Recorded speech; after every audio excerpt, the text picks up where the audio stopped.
तो आ गए आप लोग। स्वागत है नैन एक्सप्लेनेशन के पार्ट 2 में। और इस पार्ट में हम कुछ एडवांस टेक्निक्स या फिर नैन एबिलिटीज को डिस्कस करने वाले हैं, जो कि हमने पिछली वीडियो में कहा था कि हम इस वीडियो में करेंगे। और अगर आपने मेरी पिछली वीडियो नहीं देखी और सीधा इस वीडियो पे आ गए हो तो पहले जाके पुरानी वाली वीडियो देखो, क्योंकि उसमें मैंने सारे बेसिक्स को क्लियर कराया कि नैन क्या होता है, उसको अचीव कैसे करें, ब्ला ब्ला ब्ला। और एक और डिस्क्लेमर, अगर आपको स्पॉइलर से कोई प्रॉब्लम है तो आप इस वीडियो को छोड़ सकते हो, क्योंकि इसमें आपको स्पॉयलर्स मिल सकते हैं। और अगर आपको कोई प्रॉब्लम नहीं है मेरी तरह तो कंटिन्यू करो, कोई दिक्कत नहीं है। Next telling us something they don't care. It's more than I can bear.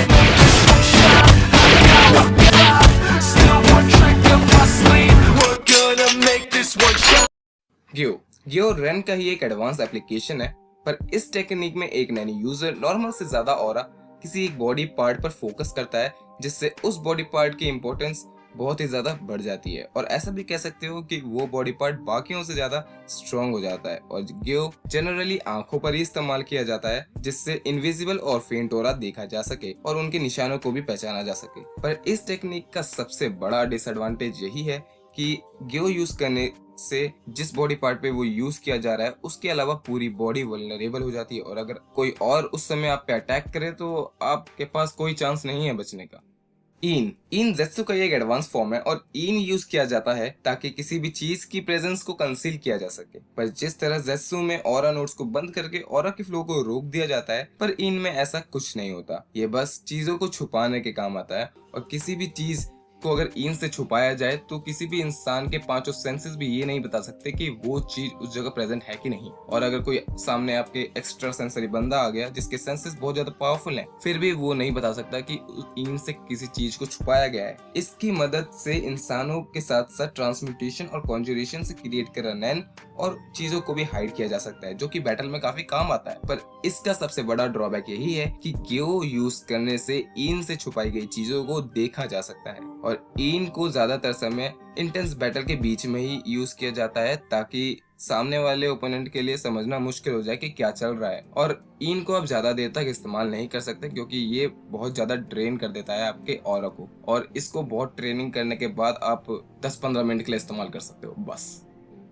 N 10 और रेन का ही एक एडवांस फॉर्म है, जहां रेंस को यूज करके एक स्मॉल स्पेस क्रिएट किया जाता है अराउंड द यूजर्स बॉडी। वहीं एन का यूज करके उस रेडियस को कई गुना एक्सपैंड कर दिया जाता है। और 10 का यूज करके उस एक्सपैंडेड ऑरा को एक शेप दी जाती है, ताकि वो ऑरा वेस्ट ना हो जाए। और वो शेप जनरली हेमिस्फेयर टाइप की ही होती है। और एक नैन को यूज करने के लिए मिनिमम रिक्वायरमेंट है कि रेडियस कम से कम 2 मीटर का होना चाहिए, और उस एन को आपको कम से कम 1 मिनट तक मेंटेन करके रखना है। और जो इंसान एन को यूज करता है वो एब्सोल्युटली सब कुछ फील कर सकता है जो उस एन के रेडियस में आती है। और अगर कोई नैन यूजर उस एन के रेडियस में आ गया तो उसको भगवान ही बचाए, क्योंकि एक नैन यूजर और एक नॉर्मल इंसान को एन में डिटेक्ट करना बहुत ज्यादा आसान है। और अगर कोई एन को मास्टर कर ले तो उनका रेडियस 50 मीटर तक का भी हो सकता है। और अगर कोई जेनोजोलियक जैसा इंसान है तो वो 300 मीटर तक भी जा सकता है। या फिर नेफरपितु जैसा मॉन्स्ट्रस नैन रिजर्व अगर कोई कैरी करता है तो ये एन की लिमिट 2 किलोमीटर तक भी जा सकती है। और इसका सबसे बड़ा डिसएडवांटेज यही है कि इसमें ऑरा बहुत ज्यादा यूज होता है, जिससे आपके स्टैमिना पर बहुत ज्यादा असर पड़ेगा।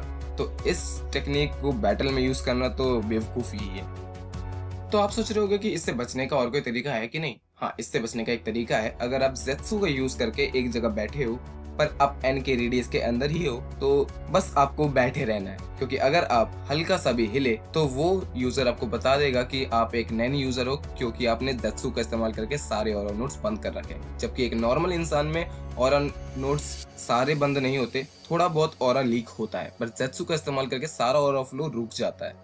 शू 10 का ही एक एडवांस फॉर्म है, जिसमें नैन यूजर किसी भी ऑब्जेक्ट को अपने ऑरा से इन्फ्यूज कर सकता है। और इससे वो ऑब्जेक्ट सिर्फ एक ऑब्जेक्ट नहीं रह जाता, बल्कि एक बॉडी पार्ट की तरह काम आता है। और इसको जनरली वेपन्स के साथ इस्तेमाल किया जाता है, जिससे वेपन्स को और भी ज्यादा स्ट्रॉन्ग बनाया जा सके। और इस टेक्निक को हम दूसरी टेक्निक्स के साथ भी यूज कर सकते हैं, जैसे को कॉम्बिनेशन है 10 रेन जेत्सु हात्सु और गियो का। इसमें गियो का इस्तेमाल किया जाता है ताकि सारा ऑरा किसी एक स्पेसिफिक बॉडी पार्ट पर फोकस किया जा सके। और फिर 10 का इस्तेमाल करके उस फोकस्ड ऑरा को शेप दी जाती है ताकि वो फेंट ना हो जाए। और उसके बाद जेत्सु का इस्तेमाल करके बाकी पूरी बॉडी में ऑरा फ्लो को रोक दिया जाता है, ताकि उस अटैक से मैक्सिमम बेनिफिट मिल सके।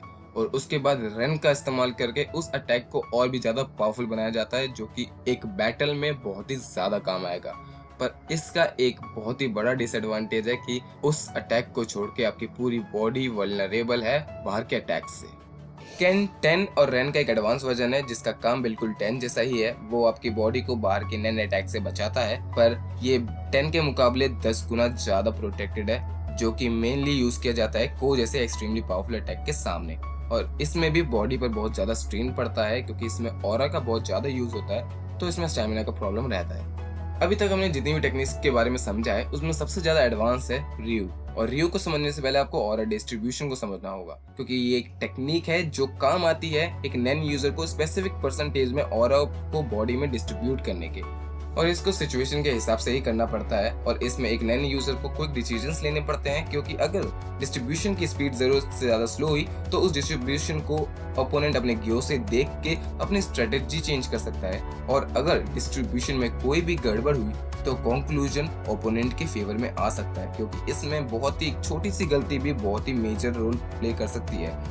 ये तो थी कुछ एडवांस टेक्निक्स। अब हम बात कर लेते हैं रिलेशन की, जैसे नैन और इमोशन का रिलेशन। जैसा हमें एनीमे में बताया जाता है कि ऑरा एक लाइफ एनर्जी है और वो बॉडी अनकॉन्शियसली निकालती है, बट एग्जैक्टली ऐसा नहीं होता। ऑरा यूजर के डिजायर और इमोशंस पर रिस्पॉन्ड करता है, जो कि आपने एनीमे में तो देखा ही होगा। जब कोई हिसोका के ब्लड लस्ट के आसपास भी आता था तो उसे कैसे इरिटेशन होने लगती थी, और जब कोई पीतू के एन को सेंस कर लेता था तो उसको कितनी परेशानी होती थी वहां पे खड़े होने में भी। उन्हें लगता था कि वो सफोकेट करके मर जाएंगे। और बेसिकली ऑरा यूजर के डिजायर पर रिस्पॉन्ड करता है, और अगर आप में किसी के लिए बहुत ज्यादा नफरत है तो आपका ऑरा सामने वाले के लिए डेंजरस साबित हो सकता है। पर हाँ, आपको भी स्टेप्स लेने होंगे अगर उसको हराना है तो। कभी आपने सोचा नहीं, अगर कोई इनहेंसर है और वो दूसरे नैन टाइप्स को यूज करना चाहे तो क्या वो कर सकता है?